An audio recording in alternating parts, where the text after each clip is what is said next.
వి gold trusted gold buyers మీరు తాకట్టు పెట్టిన బంగారాన్ని విడిపించి ఈ రోజు ఉన్న మార్కెట్ ధరకు కొనబడును. నమస్కారం, హెల్త్ టాక్స్ విత్ విజిత కార్యక్రమానికి స్వాగతం. ప్రస్తుతం మనతో పాటు ఉన్నారు ప్రముఖ ఆయుర్వేద వైద్యులు ప్రొఫెసర్ డాక్టర్ టి వేణుగోపాలరావు గారు. ఇప్పుడు వారితో మాట్లాడి మరిన్ని విషయాలు తెలుసుకుందాం. నమస్తే సార్. నమస్తే అమ్మ. సార్, చూస్తున్నాం డయాబెటీస్ అనేది చాలా పెద్ద సమస్యగా మారిపోతోంది రోజు రోజుకి. చిన్నపిల్లల నుంచి పెద్దవాళ్ళ వరకు రకరకాలుగా చూస్తున్నాం ఈ డయాబెటీస్ అనేది. కానీ ముఖ్యంగా డయాబెటీస్ ఉన్న వాళ్ళలో కాంప్లికేషన్స్ కూడా చాలా ఎక్కువగా ఉంటాయి. అందులో భాగంగా తీసుకుంటే కాన్స్టిపేషన్, మలబద్ధక సమస్య ప్రత్యేకించి డయాబెటీస్ వాళ్ళలో చాలా ఎక్కువగా ఉంటుంది. దీనికి కారణం ఏంటి? దీని నుంచి బయటపడాలి అంటే ఎటువంటి విధానాలు ఆచరించవచ్చు అంటారు? ధన్వంతరి నమః. ముఖ్యంగా డయాబెటిక్ పేషెంట్స్లో మీరు అన్నట్టు కాంప్లికేషన్స్ రకరకాలుగా ఉంటాయి. వాటిల్లో క్రానిక్ డయాబెటిక్స్ అంటే షుగర్ వచ్చి ఒక 10 సంవత్సరాలు దాటిన పేషెంట్స్ మనం క్రానిక్ డయాబెటిక్స్ లాగా భావించవచ్చు. దీర్ఘకాలంగా డయాబెటీస్తో బాధపడే వాళ్ళు. అటువంటి వాళ్ళలో 100లో 60% మందికి మలబద్ధత సమస్య అనేది ఒక కాంప్లికేషన్ లాగా ఉంటుందన్నమాట. ఆల్మోస్ట్ హాఫ్కి పైన ఈ సమస్య ఉంటుంది. కాకపోతే ఏంటంటే చాలా మంది దీనికి ఏదో రకరకాల చిట్కాలు, గృహ వైద్యాలని, చిన్న చిన్న రెమెడీస్ అని, లేదంటే ఏదో చూర్ణాలని, లేకపోతే ఇంకేదో టాబ్లెట్స్ అని రకరకాలుగా వాడుతుంటారు. కానీ ఆయుర్వేద పరంగా ఈ సమస్యకి ఒక స్పెసిఫిక్గా కొన్ని రెమెడీస్, కొన్ని మనకి మూలికలు ఆయుర్వేదంలో ఉన్నాయన్నమాట. సో ఆ సమస్యకు తగిన విధంగా మనము మందు వాడితే ఈ సమస్య నుంచి బయటపడవచ్చు. ఇది ఎలా ఉంటుందంటే మీకు చిన్న ఎగ్జాంపుల్ చెప్తాను. మనకి మలబద్ధతకు సంబంధించిన మందులు చాలా ఉన్నాయి, కొన్ని వందలు ఉన్నాయి. దాంట్లో త్రిఫల చూర్ణము, పంచసకార చూర్ణం అని ఇట్లా చాలా అంటే చాలా ఉన్నాయి. అవన్నీ కూడా ఆయుర్వేదంలో చెప్పబడ్డే, కానీ వాటికి ఒక ప్రత్యేకమైన ఒక అంశం ఉంటుందన్నమాట. అంటే ఎక్కడ వాడాలి అనే దాన్ని బేస్ చేసుకొని దాన్ని ఫార్ములేట్ చేశారనమాట. అంతే తప్ప ప్రతి మలబద్ధతకు సంబంధించిన మెడిసిన్ ప్రతి కండిషన్లో ప్రతి ఒక్కరిలో పనిచేయదు. ఓకే, అంటే సేమ్ మెడిసిన్ అది దాని క్యూర్ అయినా కూడా ప్రతి ఒక్కరికి యూజ్ కాదు. ఓకే, మనిషిని బట్టి, వాళ్ళ అవసరాన్ని బట్టి, వాళ్ళకున్న ఈ కాంప్లికేషన్ బట్టి మారుతుంటుంది అనమాట. ముఖ్యంగా ఈ ఎవరిలో అయితే ఈ మలబద్ధత సమస్య, ప్రమేహ వ్యాధి అంటే మనకి డయాబెటిక్ పేషెంట్స్లో ఉంటుందో వాళ్ళకి రావడానికి కారణం ఏందో ముందు చూద్దాం మనం. ఓకే, దాంతో ఏంటంటే మనకి ఏం వాడాలనేది ఈజీగా తెలుస్తుంది, ఎలా వాడాలనేది ఈజీగా తెలుస్తుంది. సో దాంట్లో ముఖ్యంగా ఏంటంటే క్రానిక్ డయాబెటిక్ పేషెంట్స్లో మనకి పేగుల కదలికకు సంబంధించిన నరాల వ్యవస్థ ఉంటుందన్నమాట. అంటే మనం భోజనం చేసిన తర్వాత ఈ పేగుల కదలికను అది మనకు కంట్రోల్ చేసే ఒక నరాల వ్యవస్థ ఉంటుంది. ఆ నరాల వ్యవస్థ అనేది పేగుల గోడల్లో సన్నటి నరాలతోని ఎండ్ అవుతుంది అనమాట. మనకి వెంట్రుక ఎంతైతే మందం ఉంటుందో అంత సన్నటి ఈ నరాలు మనకి ఎండ్ పార్ట్స్ ఆఫ్ ది ఈ గట్ అంటారు. సో అక్కడ సప్లై చేస్తుంది. సో ఈ షుగర్ వ్యాధి వచ్చిన వాళ్ళలో ఏమవుతుందంటే ఆ సన్నటి నరాల వ్యవస్థ అనేది దెబ్బతింటుంది అనమాట, డ్యామేజ్ అవుతుంది. అంటే క్లోజ్ అవ్వడము అలా ఉంటుందా సార్? డ్యామేజ్ అవుతుంది అనమాట, అంటే అది పని చేయదన్నమాట. సో దానికి ఏదైతే పని మనం ఉంటుందో, ఏదైతే పని చేయాలో ఆ పని చేయదు అది, ఎందుకంటే అది డ్యామేజ్ అయిపోయింది. ఫర్ ఎగ్జాంపుల్ మనకి లైట్ వెలగాలంటే వైర్ కావాలి, వైరే సరిగా లేదంటే, వైర్ డ్యామేజ్ అయింది అనుకోండి ఏమవుతుంది? సో అదే విధంగా మనకి వైరింగ్ సిస్టమ్ అనమాట మన బాడీలో, నర్వస్ సిస్టమ్ అంటే. సో ఇక్కడ మనకి పేగుల కదలిక సంబంధించిన నరాల వ్యవస్థలో సన్నటి నరాలు అనేవి దెబ్బతినడము, డ్యామేజ్ కావడం దీంట్లో జరిగేది అనమాట. అది కూడా కొంతమందిలో షుగర్ కంట్రోల్ ఉన్నా కానీ డ్యామేజ్ అవుతుంది, కొంతమందిలో షుగర్ కంట్రోల్ కాకుండా ఎక్కువగా ఉన్నప్పుడు కూడా డ్యామేజ్ అవుతుంది అనమాట. ఎందుకని సార్ అలా? ఇప్పుడు షుగర్ ఎక్కువ ఉన్నప్పుడు అంటే నిజంగా మీరు అన్నట్టు అన్ని ఆర్గాన్స్ పైన ఎఫెక్ట్ పడుతుంది ఇలా అంటారు కదా, మరి కంట్రోల్లో ఉన్న వాళ్ళకి కూడా కంట్రోల్లో ఉన్న వాళ్ళకి కారణం ఏంటంటే వాళ్ళ శరీర తత్వం. ఓకే, దీన్ని ఫినోటైప్, జీనోటైప్ అంటారు. శరీర ప్రకృతి అని ఆయుర్వేదంలో అంటారు అనమాట. బై డిఫాల్ట్ వాత తత్వం ఉన్న వాళ్ళు ఉన్నారు అనుకోండి, వాళ్ళకి షుగర్ లేకున్నా మనకి కాన్స్టిపేషన్ ఉంటుంది, ఇంకా షుగర్ వస్తే ఇంకా కాన్స్టిపేషన్ అనే ఎక్కువ వస్తుంది అనమాట. సో అది మనకి కాన్స్టిట్యూషన్ పరంగా కూడా మనకి డయాబెటిక్ కంట్రోల్లో ఉన్నా కానీ వాళ్ళ శరీర తత్వాన్ని బట్టి ఈ సమస్య వచ్చే అవకాశం ఉంటుంది అన్నమాట. ఓకే, సెకండ్ వచ్చేసి మరి దీనికి ఈ సమస్య నుంచి బయటపడడానికి మనం ఏం చేయాలి? రెండవ ప్రశ్న కదా. సో దీనికి ఏంటంటే మా క్లినిక్లో మేము దాదాపు ఒక 20 ఏళ్ళ నుంచి ప్రాక్టీస్ చేస్తున్నాం. డయాబెటిక్ పేషెంట్స్ చాలామంది వస్తుంటారు, వేల మందిలో మేము చూస్తుంటాం. సో వాళ్ళలో మేము ఎక్కువగా ఈ ఒక మూలికను మేము ఇస్తుంటాం అనమాట. సో అది చాలా అద్భుతంగా పనిచేస్తుంది. అది ఈరోజు మన ప్రేక్షకుల కొరకు మనం చెప్తున్నాం అనమాట. సో దాని పేరు ఏంటంటే చూడమ్మా, ఇది ఏ మూలిక సార్ ఇది? దీని పేరు కటుక రోహిణి అమ్మ. తెలుగులో దీన్ని కటుక రోహిణి అంటారు. కటుక రోహిణి. దీన్ని ఆయుర్వేదంలో కుటుకి ఆర్ కటుకి అని అంటారు. సో దాదాపు అన్ని భాషల్లో కూడా కటుక రోహిణి లేదా కుట్కి అని అంటారు. హిందీలో కుట్కి అంటారు. సో సంస్కృతంలో కటుకి అని అంటారు. హిందీలో కుట్కి, తెలుగులో కటుక రోహిణి. కటుక, కుట్కి, కటుకి ఇవంతా ఆల్మోస్ట్ అన్ని లాంగ్వేజ్లో వస్తుంది. సో మీరు మార్కెట్లో కటుక రోహిణి అంటే మనకి ఈజీగా దొరుకుతుంది. ఇది చెట్టుకు సంబంధించిన వేరు భాగం అన్నమాట. మనకి ఇది ఎక్కువగా హిమాలయాల్లో పెరుగుతుంది అన్నమాట. హిమాలయాల్లో పెరిగే మూలిక ఇది. ఇప్పుడు మామూలుగా మనకి స్టోర్స్ లో మనకి ఆయుర్వేద మూలికలు అమ్మే షాప్స్ దొరుకుతుంది. లేదు అంటే ఆన్లైన్ లో కూడా మీరు కటుకి లేకపోతే కటుక రోహిణి అని కొట్టండి, దొరుకుతుంది. ఇప్పుడు బాగుంది సార్, మీరు సమస్య చెప్పారు, దానికి పరిష్కారం ఏంటి అంటే ఈ మూలిక అని చెప్పారు. మరి ఈ మూలికను తీసుకొచ్చాము, దీన్ని ఎలా ఉపయోగించాలి? తప్పకుండా అది ఎట్లా అంటే మీరు మామూలుగా మీరు మార్కెట్లో తీసుకొచ్చింది కానీ లేకపోతే మీరు ఎక్కడి నుంచి తెప్పించుకున్నది కానీ దీన్ని పొడి చేసుకోవాలమ్మా.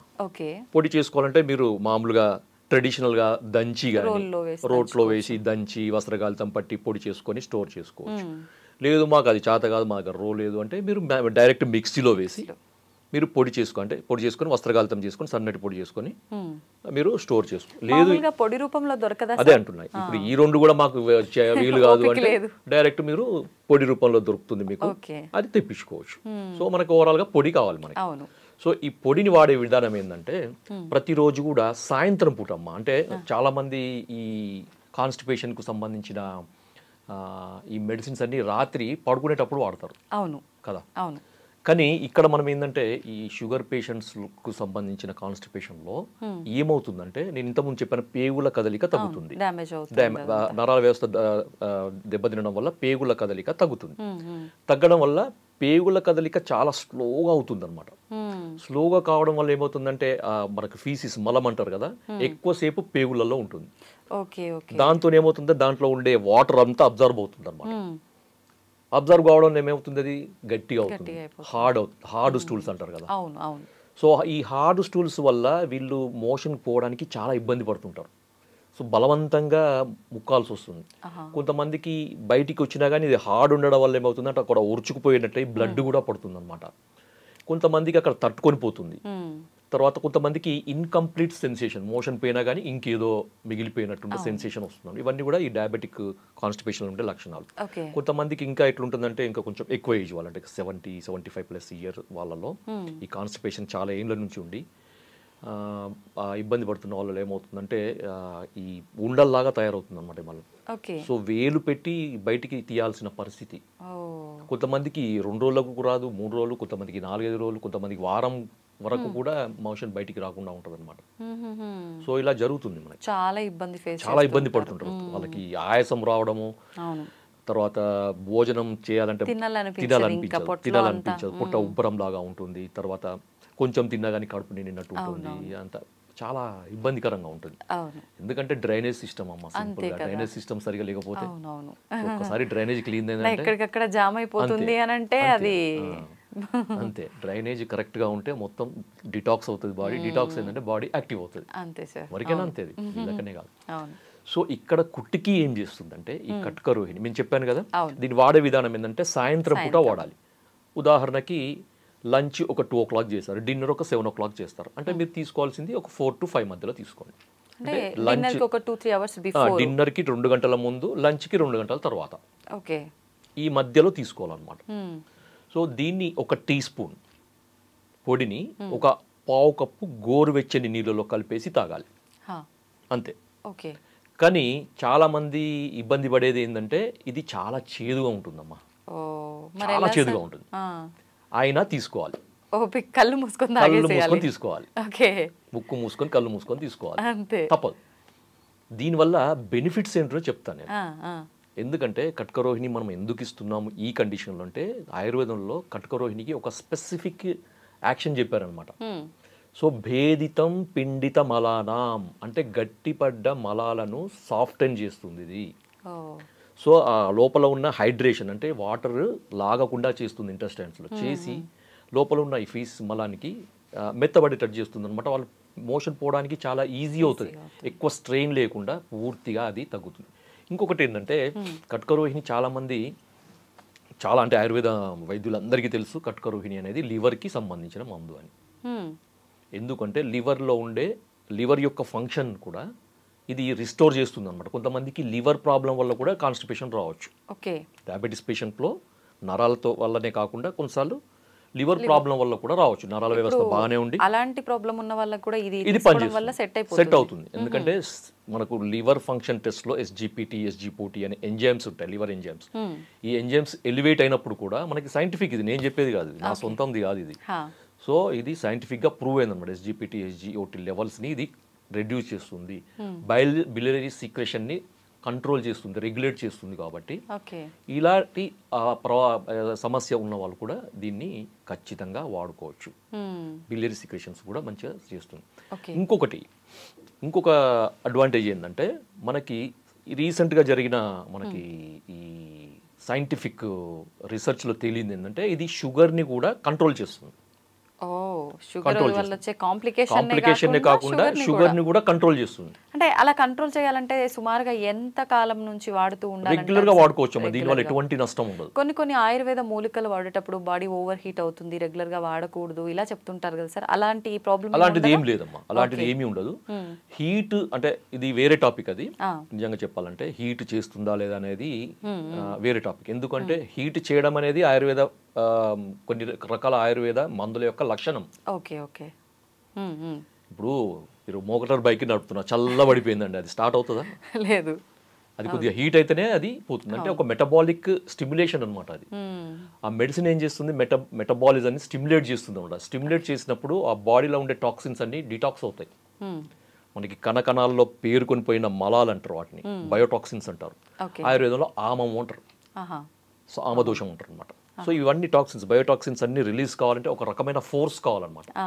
ఆ మందు ఒక ఫోర్స్తో పోవాలి. ఊరికే ఏదో ఇట్లా మనం ఇది సైకిల్ తొక్కున్నట్టు తొక్కుని పోయే మందు మనకు వద్దు. మనకు బుల్లెట్ స్పీడ్తో పోయే మందే కావాలన్నమాట కొన్నిటికి. సో ఆ స్పీడ్తో పోయినప్పుడు బాడీలో ఉండే మెటబాలిక్ యాక్టివిటీ అనేది స్టిమ్యులేట్ అవుతుంది అనమాట. అప్పుడు వేడి చేసినట్టు అనిపిస్తుంది, బాడీ హీట్ అయినట్టు అనిపిస్తుంది, అంతే తప్ప అది నెగటివ్ కాదు. ఇప్పుడు ఇది మీరు వేడి నీళ్ళలో వేసుకొని ఈవినింగ్ సమయంలో తాగడం స్టార్ట్ చేయమన్నారు. స్టార్ట్ చేసిన మరుసటి రోజు నుంచి ఫలితం ఉంటుందా, లేదంటే కొన్ని రోజుల పాటు వాడిన తర్వాత ఉంటుందా? అది మనం వ్యక్తిగతంగా మారుతుందమ్మా, ఇండివిజువల్గా మారుతుంది. కొంతమందికి నెక్స్ట్ డేనే లేకపోతే ఆ రోజు నైటే లేకపోతే మిడ్ నైటే మోషన్ ఫ్రీ కావచ్చు, లేదంటే కొన్ని రోజులు వాడంగా కొంచెం ఫ్రీగా అవుతుంది. కానీ మీరు రెగ్యులర్గా వాడుతుండండి, షుగర్ కూడా కంట్రోల్ అవుతుంది. ఇది నేను చెప్పింది కాదు, సైంటిఫిక్గా ప్రూఫ్ అయింది. ఎందుకంటే దీంట్లో ఉండే మనకి దీన్ని లాటిన్లో పిక్రోరైజా కుర్వా అంటారు దాన్ని. ఓకే, దీన్ని ఇంగ్లీష్లో మనకి టెక్నికల్గా ఈ ఏమంటారు ట్రేడ్ నేమ్ ఏంటంటే హెలిబోర్ అంటారు, హెలిబోర్. సో దీంట్లో పిక్రోరైజిన్ అనే ఒక కెమికల్ ఉంటుందన్నమాట, ఒక బయోకెమికల్ రసాయనం. దాంట్లో బయోకెమికల్ అంటారు, లేకపోతే యాక్టివ్ ఇంగ్రీడియంట్ అంటారు, ఫైటోకెమికల్స్ అంటారు. సో ఇది ఏం చేస్తుందంటే మనకి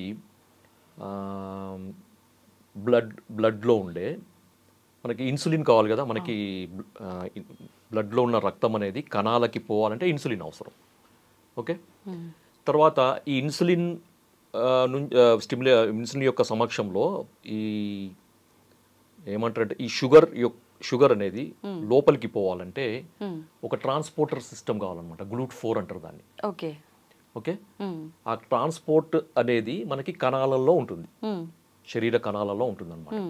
సో ఆ ట్రాన్స్పోర్ట్ ద్వారానే ఈ షుగర్ అనేది బ్లడ్ నుంచి లోపలికి వస్తుంది, లేదంటే బ్లడ్లోనే పేరుకొని పోతుంది. సో ఆ ట్రాన్స్పోర్ట్ సిస్టమ్ సవ్యంగా పనిచేయాలంటే ఇన్సులిన్ కావాలి. సో ఈ దీంట్లో పిక్రోరైజిన్ లేకపోతే కుట్కిన్ ఏం చేస్తుందంటే ఈ మన శరీర కణాలలో ఉండే ఈ GLUT4 ట్రాన్స్పోర్ట్ని సెల్ ఇట్లా ఉంటుంది కదా కణం, ఆ కణం యొక్క పొరకి చేరుస్తుంది అనమాట. దీన్ని ట్రాన్స్లోకేషన్ అంటారు అనమాట. అంటే మనకి గ్లూకోజ్ ట్రాన్స్పోర్టర్స్ని ట్రాన్స్లోకేట్ చేసే యాక్టివిటీ ఉంది. కాబట్టి ఏంటంటే రక్తంలో ఉన్న షుగర్ అనేది సెల్ లోపలికి వస్తుంది, మన శరీర కణాలలోకి వస్తుంది, దాంతో రక్తంలో ఉండే షుగర్ తగ్గుతుంది. ఓకే ఓకే, అర్థమైందా? ఈ రకంగా డయాబెటీస్ కూడా ఈ రకంగా మనకి 2 రకాల బెనిఫిట్స్. అవునవును. కొంతమందికి షుగర్ కంట్రోల్ లేకపోవడం వల్ల నరాలు డ్యామేజ్ అయ్యి కాన్స్టిపేషన్ రావచ్చు, అలాంటి వాళ్ళకి షుగర్ తగ్గిస్తుంది, కాన్స్టిపేషన్ రిలీవ్ చేస్తుంది, సేమ్ టైం రెండు తగ్గిస్తుంది. లేదు మీకు షుగర్ మీకు కాన్స్టిపేషన్ లేదు, కొంతమందికి డౌట్, ఇప్పుడు వీడియో చూసే వాళ్ళకి చాలా డౌట్లు వస్తాయి సార్ మా కాన్స్టిపేషన్ లేదు, మీరు ఇది షుగర్ కూడా బాగా పనిచేస్తుంది అన్నారు కదా, ఇది మేము వాడచ్చా? తప్పకుండా వాడచ్చు, తప్పకుండా. చిన్న పిల్లల్లో కూడా ఇప్పుడు షుగర్ ఉంటుంది, మలబద్ధకం సమస్య లేకపోయినా కూడా క్యూర్ అయ్యే ఛాన్స్ ఉంది కాబట్టి చిన్న పిల్లలకు కూడా ఇది ప్రతిరోజు ఇవ్వచ్చా? ఇది ఇప్పుడు చిన్న పిల్లలలో వచ్చే డయాబెటీస్ టైప్ 1 డయాబెటీస్ అంటారమ్మా, అది క్యూర్ కాదు. అది క్యూర్ కాదు, ఎందుకంటే అక్కడ ఇన్సులిన్ సిక్రెట్ చేసే ప్యాంక్రియాటిక్ బీటా సెల్స్ పూర్తిగా డ్యామేజ్ అవుతాయి, లేకపోతే అబ్సెంట్ అన్న ఉంటాయి. సో దానికి వేరే లేదు, వేరే ఆల్టర్నేటివ్ లేదు దానికి. సో దానికి కొన్ని రకాల టెస్టులు ఉంటాయి, ఒకవేళ మనకి ఏదన్నా ఉంటే తెలుసు, జెనెటికల్ రీజన్ కానీ లేకపోతే ఇంకేదన్నా ఆటో ఇమ్యూన్ రీజన్ కానీ ఏదన్నా ఉండొచ్చు కొంతమందిలో.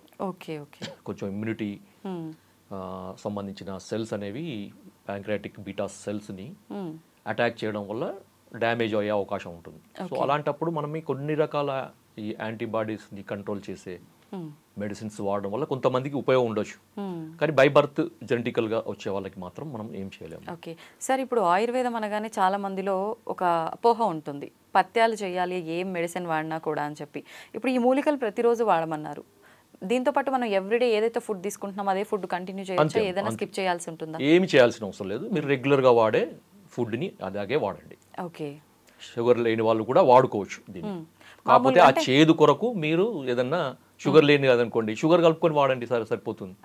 బెల్లం పొడి అంతే కలుపుకోవచ్చు, తేనెనో బెల్లం పొడో లేకపోతే షుగరో లేకపోతే కండ శర్కరో ఏదో ఒకటి కలుపుకొని తీసుకోవచ్చు. అంటే ఇప్పుడు మలబద్ధకం సమస్య ఉండి షుగర్ లేని వాళ్ళకి రోజు తీసుకోవచ్చు, లేని వాళ్ళకు ఇప్పుడు నేను చెప్పిన దానికి షుగర్ ఆ టేస్ట్ ఒకవేళ చేదు మీకు నచ్చకపోతే మీరు ఈ విధంగా దానికి కొద్దిగా ఆల్టరేషన్ చేసుకొని వాడుకోవచ్చు, నో ఇష్యూ. ఇది ఓన్లీ వాటర్ లోనేనా, పాలల్లో అలా కూడా? పాలల్లో వాడద్దు, ఎందుకంటే ఇది చేదు కదా, చేదు అనేది మనకు ఆయుర్వేదంలో మనకి దానికి వ్యతిరేకం అవుతుంది అనమాట, కాంట్రాస్ట్ ఫుడ్ అంటారు దాన్ని. Okay okay, thank you sir, నిజంగా చాలా వాల్యుబుల్ ఇన్ఫర్మేషన్ అయితే ఇచ్చారు. ప్రతి ఒక్కరూ డయాబెటీస్తో బాధపడుతున్నారు, ప్లస్ దాంతోపాటు మీరు అన్నట్టుగా చాలా రకాల కాంప్లికేషన్స్, ఈ మలబద్ధకం సమస్య మామూలు వాళ్ళలో వస్తేనే చాలా ఇబ్బంది పడుతూ ఉంటారు, అలాంటిది షుగర్తో పాటు మలబద్ధకం అంటే నిజంగా చాలా ఎక్కువ సమస్యనే ఫేస్ చేస్తున్నారు. అటువంటి వాళ్ళకి చాలా మంచి ఇన్ఫర్మేషన్ ఇచ్చారు sir, thank you very much.